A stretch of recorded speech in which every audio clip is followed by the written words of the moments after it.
Well, gosh diddly darn, look who's making another video. Yellow, it's your boy, Spine Disease, back to trying and figuring out how video production works. This time, I'll be recapping books 5 through 8 of Homer's The Odyssey in the most accurate way possible. Let's dive in. So at the start of book 5, Odysseus is still on Ogygia, the island of the evil witch Calypso, only she's more of a sorceress than a witch, and she's beautiful, and she's in love with Odysseus, and she has magic servants, and her island is actually really nice.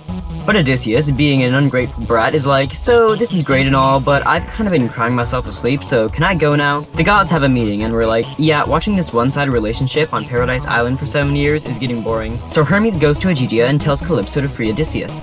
Calypso rants about how men are dumb and sends Odysseus off on a boat. Not long after, Poseidon throws a tantrum because he's sad Paradise Island was cancelled. Odysseus, I don't like you.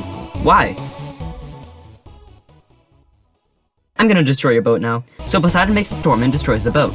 Ino, goddess of the White Sea, racist, notices and steps in. Hey, Poseidon is a jerk, so here's the veil to protect against the storm. Swim that way to get to the island of Phaeacia. Can you just take me there? No.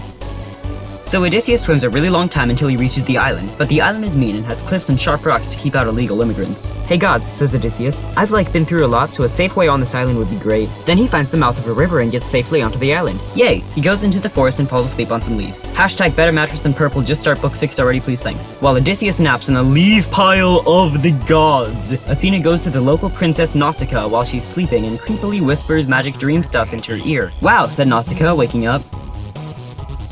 My bedroom sucks! Wow, that was a crazy dream. Now I have the sudden compulsion to take my servants to wash clothes at the river with me. Later, Athena wakes up Odysseus, who then hears the princess and her servants at the river.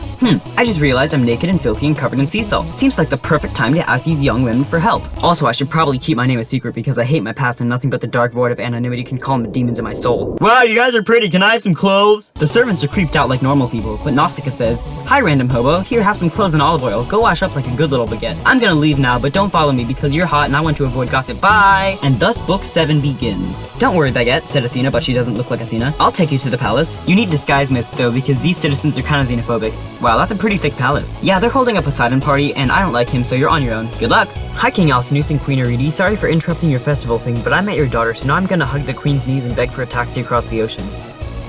Okay, said the king and queen. Wow, that worked. What? And then they all ate dinner. Yay! Hey, I'm tired of all the unnecessary dialogue in book 7, so I'm just gonna take your guest room. Okay, thanks, bye. After a night in the guest room of the gods, Odysseus wakes to find that King Alcinous is holding a meeting with his Phaeacian counselors to discuss Odysseus' send-off. Athena thinks Odysseus isn't popular enough in his anonymous form, so she invites literally everyone of importance. The counselors all agree to help Odysseus home because he's a spicy-looking dude pal home slice bread slice dog.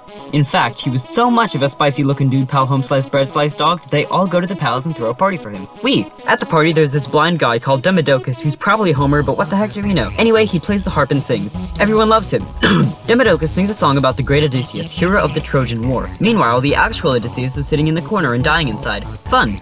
King Alcinous notices and says, hey, our guest seems to be leaking embarrassment out of his eye holes. Let's go play games. So they all go outside and play the manly sports of wrestling, boxing, and frisbee. Odysseus doesn't participate because he's still dying inside. One person called Broadsea notices, hey Mr. Guest Man whose name we still don't know, we all know you're not participating because you suck and not because you're obviously dying inside. I can beat you at every event anyway, and then Odysseus beats him at every event. Broadsea is sad now. You know what, said King Alcinous, we should have another feast. So then they have another feast. Demodocus comes back too. Everyone still loves him. He sings about the goddess of love, ironically cheating on the crippled god nobody cares about with the hot rod god of war. The cripple one. Yay. Hey Demodocus, sing about Troy again. I won't die, I promise.